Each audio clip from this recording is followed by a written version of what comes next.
सत्यार्थ प्रकाश पढ़ो तुम जिसमें भरा अमूल्य ज्ञान। सरल सिद्धांत सुगम रास्ता सत्य वचन लियो मेरे मान। सत्यार्थ प्रकाश पढ़ो तुम जिसमें भरा अमूल्य ज्ञान।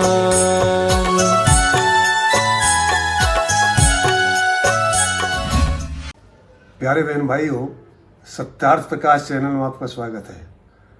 जैसा कि आपको विदित है कि हम सत्यार्थ प्रकाश की प्लेलिस्ट बना रहे हैं और आज ये हमारा जो दूसरा समोल्लास 12वां समोल्लास है और इस समोल्लास में जो मूल विषय है वो जैन मत है।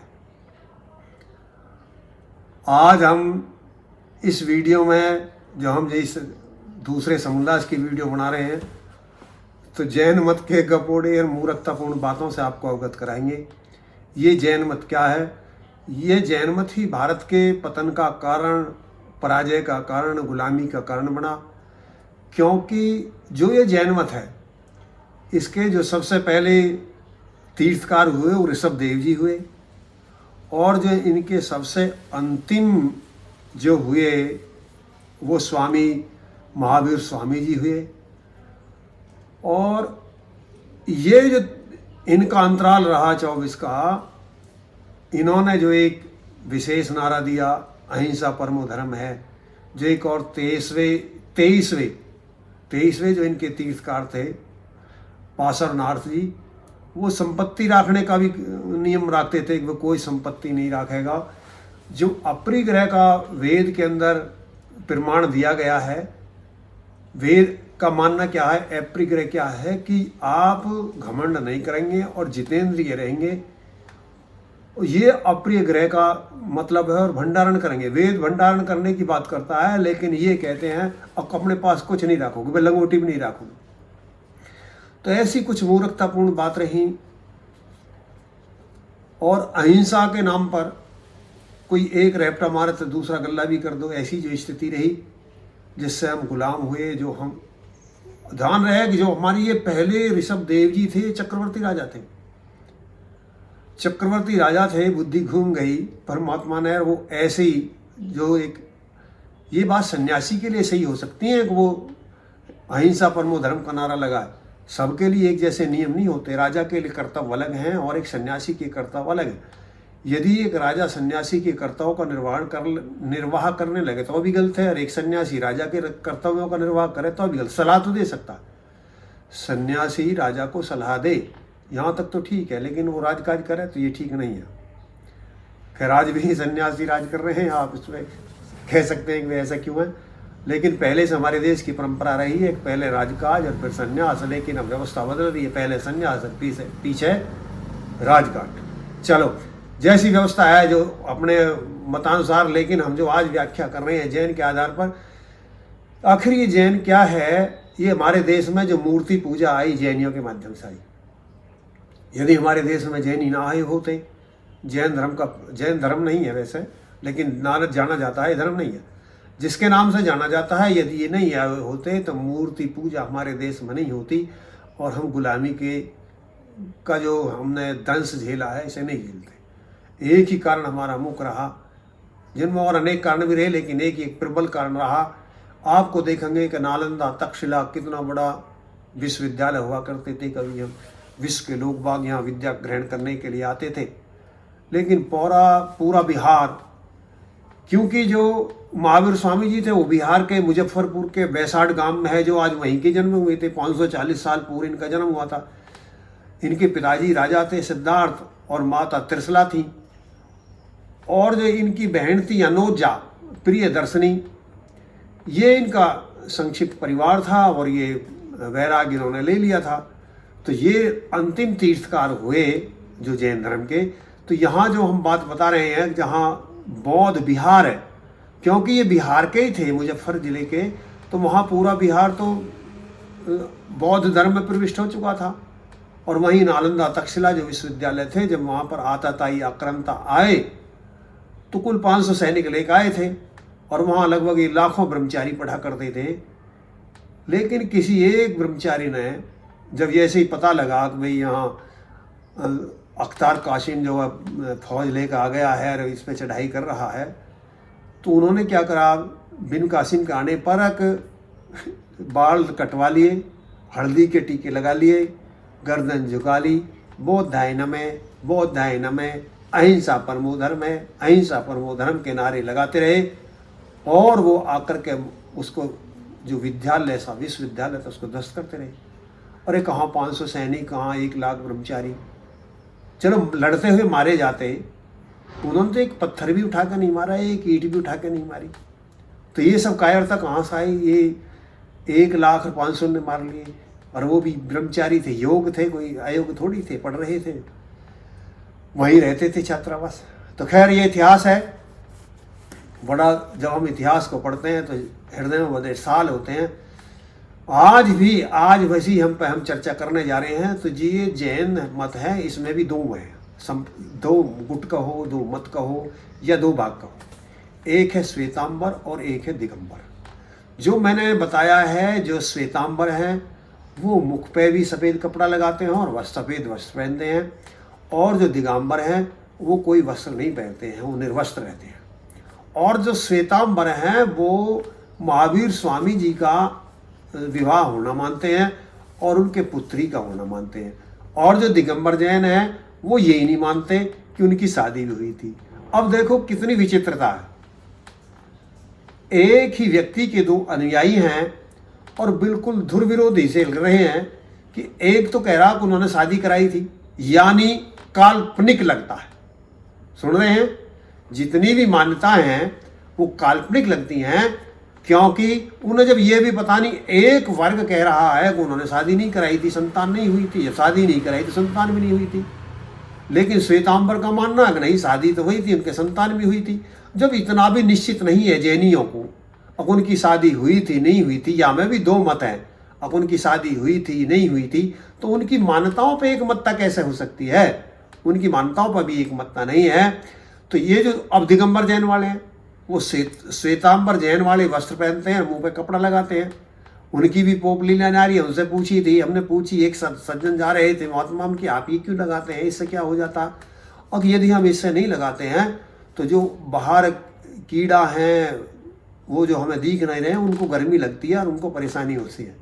अरे उनको परेशानी कैसे होगी? तुम मुख ढक लोगे तो ज़्यादा कहीं जाएगी थोड़ी, निकलनी है। और तुम चल रहे हो क्या, जब परेशानी नहीं हो रही, तुम्हारे पैर रख रहे हो, तुम अन्न खाते हो, कोई वहाँ जब अन्न पैदा हुआ तो जब क्या कीड़ा नहीं मरे? मतलब कोई निराधार बात, कोई सोच नहीं, लॉजिक नहीं, लेकिन जैसा पढ़ा दिया बना दिया उसे ढो रहे हैं। और ये कह रहे हैं कि यदि मुख से कपड़ा हटा लेंगे तो दूसरे जीवों को दुख होगा। अरे दूसरे जीवों का दुख होगा, तुम जब कुछ खाते हो, तुम पीते हो, जब वो अन्न पैदा होते हैं, फल पैदा होते हैं, जब सब्जी खाते हो तो कितनी कीटनाशक लगाई जाती हैं, तो वो जब नहीं होते हैं जिनको तुम उपयोग करते हो। तो ये उनकी निराधार बातें हैं जो मुंह ढक करके रहते हैं और रोगों का कारण है। जैसा आप देखेंगे कि आज मुंह ढकने के लिए पुलिस बाध्य करती है, सरकार बाध्य करती है, लोग बाग ढकना नहीं चाहते हैं और 500 रुपये का 1000 रुपये का जुर्माना हो जाता है। अब दूसरी तरफ देखिए, जो दिगंबर जैन है वो नंगे रहते हैं। जो दिगंबर जैन है वो नंगे रहते हैं। अब सुन लिए, वो नंगे रहने को धर्म समझते हैं। अरे दुनिया चांद तक पहुंच गई और ये अभागे इतना भी नहीं समझ पाए। यदि नंगा रहना धर्मात्मा पना है, सिद्ध पना है, फिर तो कुत्ते बिल्ली गधा घोड़े सब नंगे रहते हैं, ये ऊँट नंगे रहते हैं, तो ये तो बहुत बड़े सिद्ध हो जाते हैं। नंगे रहने से सिद्ध होते ना, इनमें तो कोई समझदार है ही नहीं। लेकिन जो अनुयायी है वे भी अंध परंपरा के ढोने वाले हैं, वो भी ऐसे ही ढो रहे हैं, जैसे कह दिया ऐसे ही मान लिया। और वो दिगंबर जैन नंगे ही रहते हैं। तो एक श्वेतांबर एक दिगंबर, ये इनकी 2 हैं। अब जो इनकी मान्यता है ये परमात्मा को नहीं मानते हैं। ये दोनों ही असलियत में तो ये बौद्ध और जैन ही प्रायवाची हैं, दोनों प्रायवाची हैं, दोनों एक ही जैसे हैं। और ये परमात्मा को नहीं मानते, परमात्मा को मानते नहीं। ये जैनी जो क्या मानते हैं कि जो जीव है यही परमात्मा हो जाता है, यानी जब तीर्थकार बनता है तो जब यही परमात्मा बन जाता है। मैं एक प्रश्न करूं, मैं पूछना चाहूं, कोई भी दिगंबर जैन, कोई श्वेतांबर जैन, कोई भी बताए दुनिया का कोई भी जैन मुझे मेरे प्रश्न का उत्तर दे कि जब तुम्हारा पहला तीर्थकार ऋषभ देव हुआ तो उसके पिताजी थे, उसके भी पिताजी थे। तो जब वो हुआ था और वही भगवान बना था, तो उसको किसने बनाया था? उसके पिताजी को किसने बनाया था? और जब तुम्हारा भगवान तीर्थकार बन के रचना करता है, ये रचना को भी नहीं मानते हैं। अफसोस की बात है, ना ये शुरू मानते हैं, ना अंत मानते हैं, ना रचना मानते हैं, ना रचयिता मानते हैं। कैसी दुर्बुद्धि, कैसी विवेकपूर्ण बना। बिना रचना के रचयिता हो सकता है? रचयिता के बिना रचना नहीं हो सकती, कारण के बिना कार्य नहीं हो सकता, कार्य के बिना कारण नहीं हो सकता, और कारण का कार्य जरूर होता है। तो ये इन मूल चीजों को, इन वैज्ञानिक बातों को नहीं मानते, और इनके गपोड़े तो खैर हम तो आगे जाकर के सुनाएंगे और अच्छी तरह। अभी नहीं सुनाया, आगे जाकर के हम और वीडियो बनाएंगे, जब इनके गपोड़े हम आपको सुनाएंगे। तो ये उन गपोड़ों में जो इनके ग्रंथ हैं, रतन सागर नाम की, उसकी व्याख्या करेंगे। कैसी कैसी इनकी गणित विद्या है, कैसे कैसे इनके तीर्थकार हैं, कितने बड़े सीन है, वो तो आगे जाके बताएंगे। लेकिन अब यहाँ सुन लीजिए, ये क्या है? अब ये परमात्मा को नहीं मानते। संसार की रचना जो होती है स्वतः हो जाती है। देखो स्वतः कैसे हो सकती है? नहीं हो सकती। जब तक कोई रचनाकार नहीं होगा, ये विषय है, विज्ञान है, कोई भी जड़ चीज अपने आप कोई क्रिया नहीं कर सकती। और यदि वो अपने आप क्रिया करेगी तो या तो विपरीत करती रहेगी, या मतलब एक तो विखंडात्मक या संगात्मक, या तो मिलेगी तो मिलती चली जाएगी, संग विघटन होगा तो बिगड़ती चली जाएगी। विधिवत उसको मिलाना और उसको हटाना। किसी चीज कोई फिट है तो उसका फिटर जरूर होता। अब जैसे शरीर आपका फिट है, आप कहोगे इसका कोई फिटर ही नहीं था, ये अपने आप बन गया, थे मूर्ख की बात है। जो बिना रचना के, रचयिता के रचना मानते हैं, वो कैसे हो सकता? बिना कारण के कार्य। परमात्मा भी बिना कारण के कार्य नहीं कर सकता, लेकिन ये मानते हैं। और ये पृथ्वी को सजीव मानते हैं। देखो, सजीव से मतलब आप समझते हैं, एक निर्जीव और एक सजीव। जैसे हम निर्जीव मानते हैं, पृथ्वी जड़ चीज है, जो जड़ चीज है जिसमें चेतनता नहीं है वो निर्जीव है। लेकिन ये पृथ्वी को सजीव मानते हैं कि ये चेतन है, ये सुनती है, सब कुछ करती है। तो ऐसी निराधार धारणा, जो भूगोल विद्या से अनभिज्ञ हैं, जिनको पता नहीं है, और बहुत ऐसी काल्पनिक इनके धर्म ग्रंथों के अंतर्गत लिखी गई हैं जो बहुत ही, और मुझे अफसोस है कि इतने बुद्धिजीवी जैनी हैं, जिनमें इंजीनियर भी हैं, डॉक्टर भी हैं, वकील भी हैं, सब तरह के हैं। मैं उनसे मिला हूं, लेकिन कभी इन बातों पर वो विचार नहीं करते हैं, जानते नहीं हैं।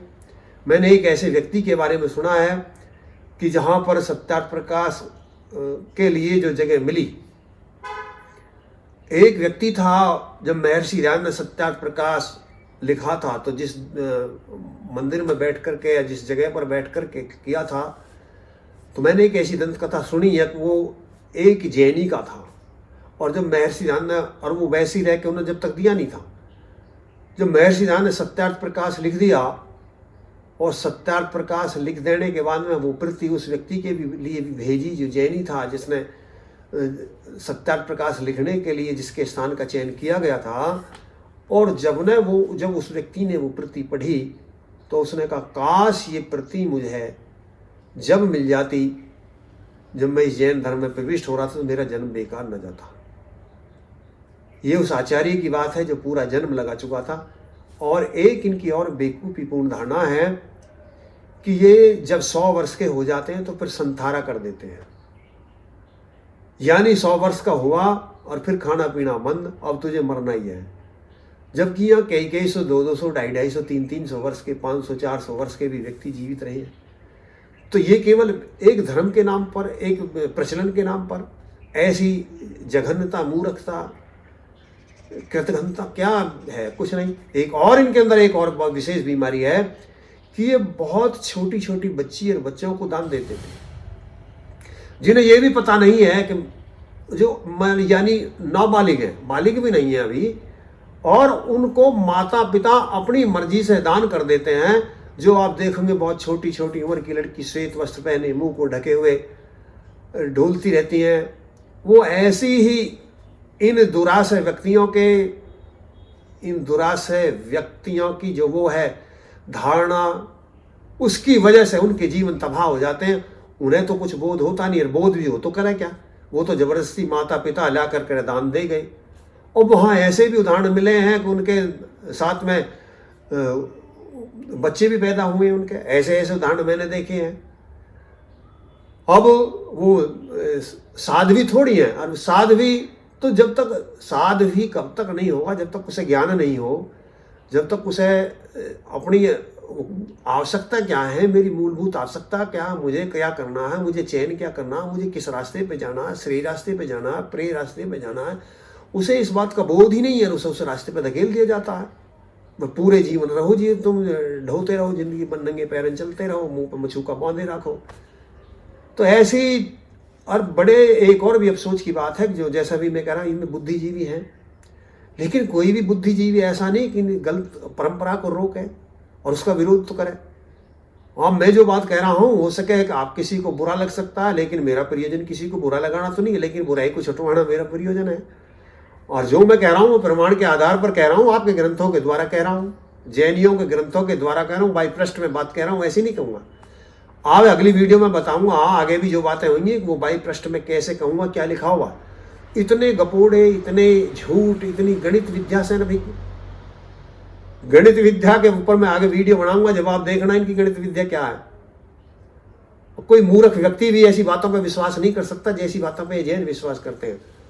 और ऐसे ही इनके तीर्थकारों के बारे में गपोड़े हैं, वो भी हम आगे जाकर चर्चा करेंगे।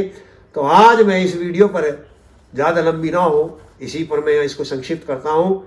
और मैं उन जैनी भाइयों से बहनों से भी अपील करूँगा कि देखो, आप धर्मांधता है या अज्ञानता है या मूर्खता है जो आप इस मत को, धर्म को अपनाए हुए हैं। आप यदि चाहते हैं कि हमारा कल्याण हो, सत्य की शरण में जाएं, तो एक ही रास्ता है, वेद, और उसका वकील है आर्य समाज। आप सत्यार्थ प्रकाश के 12वें समोल्लास को पढ़ करके देख लीजिए, आपको दूध का दूध और पानी का पानी हो जाएगा। जो व्यक्ति सत्यार्थ प्रकाश को पढ़ेगा वो जैन मत में नहीं रह सकता। जिसके पास में पूर्ण कोई बुद्धि है, कोई इसकी पूर्ण आग्रह नहीं है, दुराग्रह नहीं है, सत्यार्थ यानी सत्य को ग्रहण करने के लिए उद्यत है, तो वह जरूर अपने जीवन का कल्याण कर सकता है। और इस धर्म की नाम की ख्वाहिश है जो जिसने देश को बर्बाद किया, देश को गुलाम किया, देश को मूर्ति पूजा की खाई में झोंक दिया, ऐसे मत को कोई स्वीकार नहीं करेगा। मैं आशा करता हूँ सभी साथियों से कि जो जो ये वीडियो देख रहे हैं, यदि आपको लगे कि मैंने जो कहा है कि वो अधिक कहा है या किसी के लिए मैंने दिल दिखाने के लिए कहा, तो मेरा ये कोई प्रयोजन नहीं है।